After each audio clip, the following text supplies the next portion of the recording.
Yung pambato nyo, mga DDS, makinig kayo. Hoy, mga pangit! Ha? Kayo mga pangit. Ano ba yung mga pangit na DDS, makinig kayo mabuti. Ha? Makinig kayo mabuti sa akin. Yung amo nyo sa 2028, todo na paliwanag ngayon. Hindi naman panahon ng pagpapaliwanag o palusot eh. Ang kailangan ng taong bayan, ebidensya. Ebidensya, madapa ka.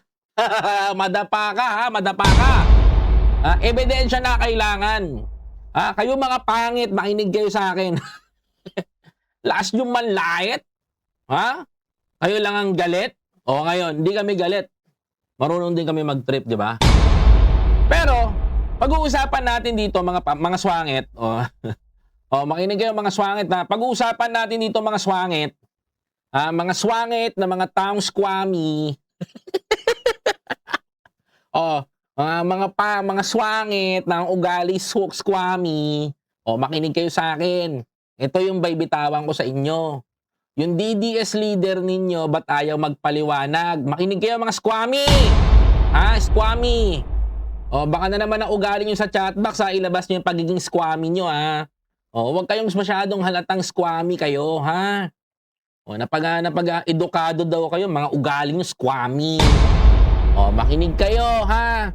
Yung leader ninyo, ayaw takot magpaliwanag. Bakit? Bakit takot magpaliwanag? Anong meron?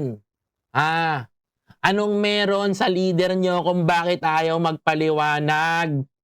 Simpleng paliwanag lang. Ang daming sinasabi. Sasagutin na lang namin sa tamang forum. Puta, ina, Squammy ka talaga. Sara Duterte. Ang dami mong sinasabi. Hindi mo masabi? Ang dami pang kuskus balungos. Simple lang yung tanong sa'yo. Gusto mo pa sa proper forum? Ina ka. Na-high blood mo na naman ako. Nanggigigil na naman ako. Namumula na naman yung ilong ko sa'yo. Singhutin. Proper forum, pero sasagutin nyo sa proper forum, ba't ayaw nyo magkaroon ng impeachment? Iloloko nyo Pilipino Kung mga Duterte supporter, bukod sa squatter ang ugali, pati yung leader nila, squatter din ang ugali. Diba? Bakit? Paano ko nasabi, mga kababayan ko? Paano ko nasabing squammy o squatter ang ugali ni Sara Duterte? Gusto nyo malaman? Ito, pakinggan nyo mga kababayan ko. Kung gaano ka-squammy ang ugali ng mga Duterte sa panahon ngayon. Panoorin yung video na to. Sa unang pagkakataon ay nasilip na ang punto por puntong sagot ni Vice President Sara Duterte. Nasilip na yung punto por puntong sagot ni Sara Duterte. Ano to? Sagot! Sa bawat alegasyon sa articles of impeachment laban sa kanya. Kabilang dyan ang munoy pagbabanta sa buhay ni Pangulong Bongbong Marcos na anyay bahagi ng freedom of expression. Kita nyo ninyo,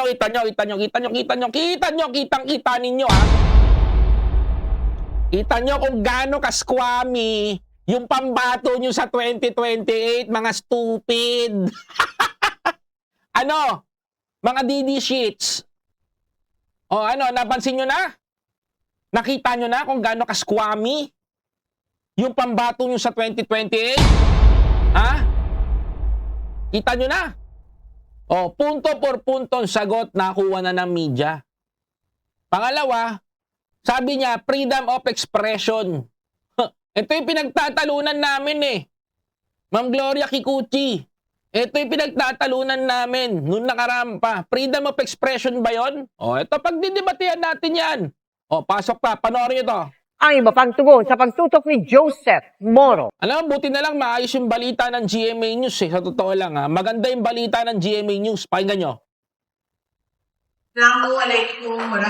Nakuha ng GMA News ang formal na sagot ni Vice President Sara Duterte sa 4 na articles of impeachment laban sa kanya. 4 na articles of impeachment laban sa kanya. Ito'y apat na pag-uusapan natin to. Some of you guys know this news, alam ko, nabalitaan nyo na to. Pero may hindi nasagot yung mga ibang kasama kong vlogger na uulitin natin. Sa dokumentong may petsang May 25, 2026, isa-isang sinagot ni Duterte ang mga articles of impeachment ng prosekusyon laban sa kanya. Ano yung una? Sa umunoy bantang ipapapatay si Pangulong Pag-usapan natin yan. Nauna, ipapapatay si Pangulong Bongbong Marcos. Yan na. Magkakaalaman tayo dito, mga squammy. Ang tawag ko sa mga DDS squammy. Magkakaalaman tayo. Putya kayo. Sasabihin yung freedom of expression yung sinasabi ni Sara Duterte. So pag binantaan kayo ni Sara Duterte, freedom of expression? Di ba? Tuloy. Bongbong Marcos Jr., First Lady Lisa Marcos at dating House Speaker Martin Romualdez noong November 23, 2024. Kasi may kinausap na ako. Ito ba, is this a, what they call this? Ano to? Ano to? A freedom of expression? Is this a democracy? We are talking, Sara Duterte, mahawa ka. We are talking about democracy. If you use democracy, we are kakabit ng demokrasya ang freedom of expression. Uy, mahiya ka. Ibang demokrasya ang hawak mo, kinginan to. Tingnan nyo mabuti. Binantaan niya yung presidente, and now she's saying to the public that is freedom of expression. Tandaan nyo po mga kababayan ko, ang kakabit at kakasama ng freedom of expression is democracy. Do you think demokrasya ba yung pinapakita mo sa taong bayan? Nag-threat ka sa presidente, sa unang ginang at sa former House Speaker? Is that a democracy? No! Hindi demokrasya ang pinapairal mo. Kinikitil mo. Ang hustisya, ibig sabihin nun. Kasi ang hustisya, pasok din sa demokrasya. Ay, nako, Sara. Mga squamming mga DDS na ugaling squatter. Ano masasabi nyo dito? Ito, literal. Literal yan. Gusto nyo, piplay ko? Baka masaktan kayo. Is this a democracy? Bongbong Marcos Jr., First Lady Lisa Marcos at dating House Speaker Martin Romualdez noong November 23, 2024. Kasi may kinausap na ako na tao. Sinabi ko sa kanya, kapag pinatay ako, patayin mo si BBM, si Lisa Araneta, at si Martin Romualdez. No joke. Sige nga. Is this a democracy? Yung bang sinabi niya dito ay demokrasya? Kasi freedom of expression ang pinaparamdam nila. Paano magiging freedom of expression yung sinabi ni Sara? Imposible yun. That's too impossible. Sabi nga dito sabi dito ni Philip Vilos, kung gusto niya freedom of expression, bakit sabi niya pa dito freedom of expression, bakit di siya mag-freedom of expression said the trial niya na binibigyan ng pagkakataon? Correct! Doon sa trial. Di ba? Sa totoo lang, doon sa trial. Di ba? Doon sa trial, maglabas ng freedom of expression mo because sa trial, there is a democracy. Bibigyan ka ng abogado para sumagot, magpantagtanggol sa'yo sa batas. And now saying, Sara Duterte speak up to the Filipino people, this is a freedom of democracy. So, ang demokrasya sa mga Duterte, kapag minura ka, murahin ka, pagbantaan ka, that is democracy sa kanila. Di ba? Nakita nyo ba, mga kababayan ko? Nakita nyo? Kung paano nyo dinideliver ito? Paano nyo nilulusutan to? Demokrasya na pala ngayon ang pagbabanta. Actually, sa batas natin, kapag nagbanta ka, may kaso Threat. This is a literally threat. Kasi binanggit niya on his mouth. Binanggit niya sa bunganga niya ng galing.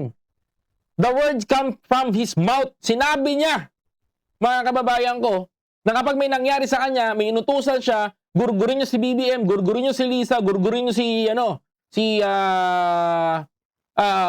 Martin.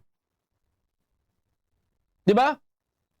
Yung gurgur, sinabi ko lang gurgur kasi bawal sabihin na dedoin ganon. Imagine niyo yung mga kababayan ko. Nakita nyo?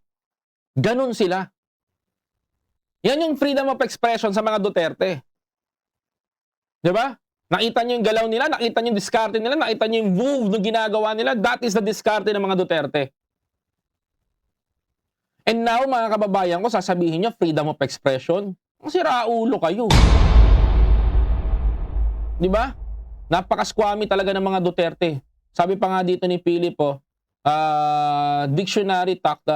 diversionary tactics gawa si Sara para ilihis ang impeachment trial. Bakit ayaw niyang sumagot? Well, yan din ang tanong ko, kuya. That's the big, yan din ang tanong ko sa question ko. Di ba sabi niya, gusto niyang harapin ito sa proper forum, and right now, ayaw niyang harapin sa proper forum. Where is the proper forum? Sa mga Duterte, sabi nila ang Congress daw, hindi daw proper forum. Putya, magkakaroon nga tayo ng hearing sa Senado, di ng proper forum, ba't ayaw pa rin yan sagutin? Di ba mga kababayan? Halatang niloloko tayo ng mga to eh. Hindi, totoo lang. Sa totoo lang, niloloko tayo ng mga to. Hindi ho tama yung ginagawa nila. Tama ba ako, TPB? Kahit saan naman, kahit saan naman, may death threat eh. Kahit sa munting ng angulo, meron threat. Sara Duterte is using the democracy to destroy the democracy. Well, I really agree. Kung yan ang ginagawa niya, Sir Philip. Yun yung ginagawa niya. Let's think about it.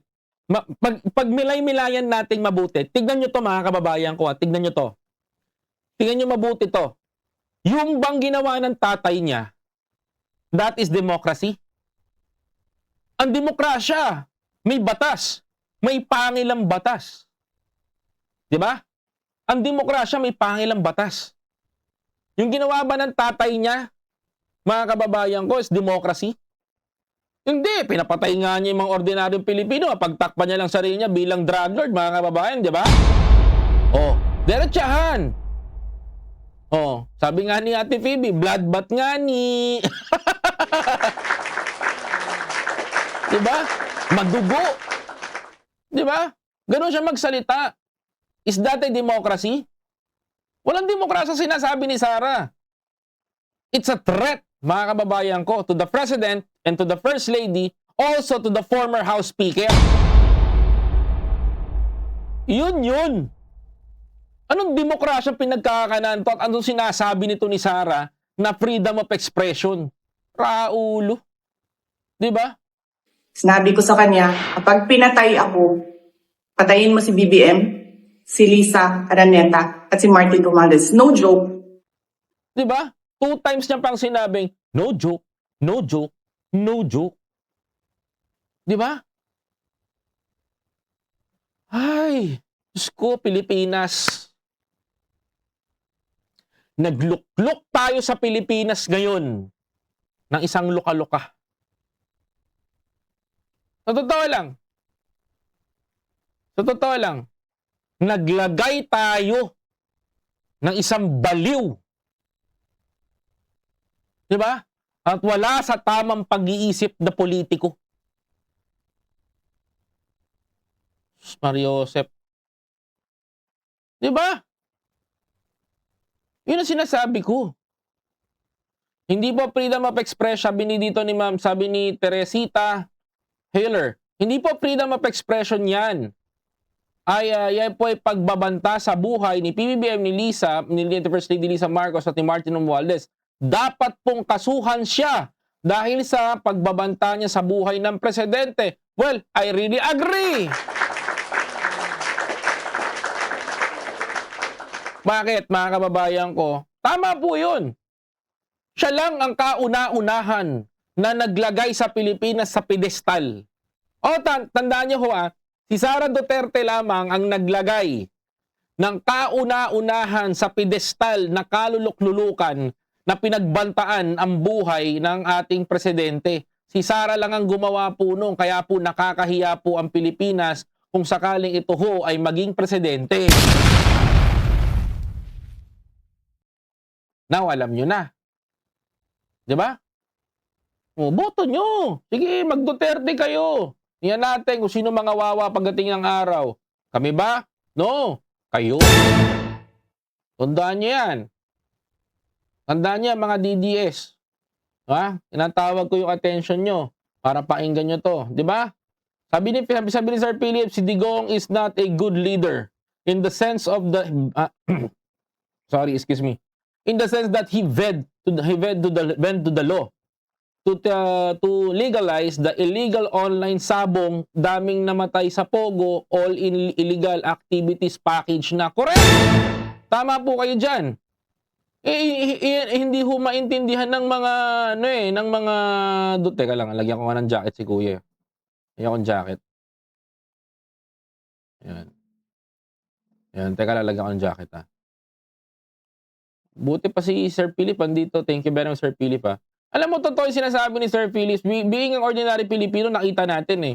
Ako in my own term, in my own layman's term, mga kababayan ko, on my own term ha, si Digong wala naman talagang kwenta yan eh. Wala talagang kwenta maging leader yan. Alam mo kung bakit? Paano ko nasabing walang kwentang leader yan? Mga kababayan ko. Saan kayo makakita, mga kababayan ko? Pinapasok ang Pogo, pinapasok ang Pogo, Chinese, nagkaroon tayo dito ng kung ano-anong problema sa bansa natin, Parmali scam, issue ng droga sa magnetic lifter, yung drug lord, ginawa niyang political, economic advisor, di ba? Mga nagsamsaman, lumala yung issue ng flood control during the Duterte days, mga kababayan ko. And what happened, mga kababayan ko? Pinakinabangan ni Duterte na pagkaperahan ng Pilipino, umutang ng 7.2 trillion pesos. Putya, hindi ba kayo nagigising mga DDS? Niyurakan ng pagiging Pilipino natin at sinira ng isang taga Mindanao na tubong Davao ang bansa natin. Dahil lang sa pagkamkam at gustong kumita ng pera. And now you're saying, mga kababayan ko, si Duterte, and now you're freezing Duterte. Mahiyaan naman kayo. Diba? Pogo, ilan na nalulun? Sa Pilipinas, ilan ng Pogo? Pinarami niya. Nilagyan niya ng competitor ang Pagcor. Diba? Ano nangyari sa bansa natin? Diba? Dumami ang online gaming nalulun ng Pilipino. Maraming nawasak na kabuhayan. Maraming pamilya ang nawasak, maraming Pilipino ang nalulon, until now hindi pa nakakabawi sa pagkakalulon nila.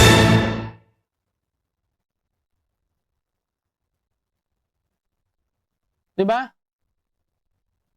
Yung sinasabi ko. Si Ate PB, kung mainit daw sa Geneva, ako dito malamig te. Break time. First time in the history, nagkaroon tayo ng BP na ganito, Sir Cole. Correct! I really agree! Tumpak, Sir Philip. Kauna-una kaya, Ma'am Gina G, kauna-unahang may saltik na vice-presidente. Kaya mag-isip-isip po kayo mga DDS, ha? Bago kayo pumuna. Bago kayo bumira. Pag-isipan nyo na mabuti. Ha?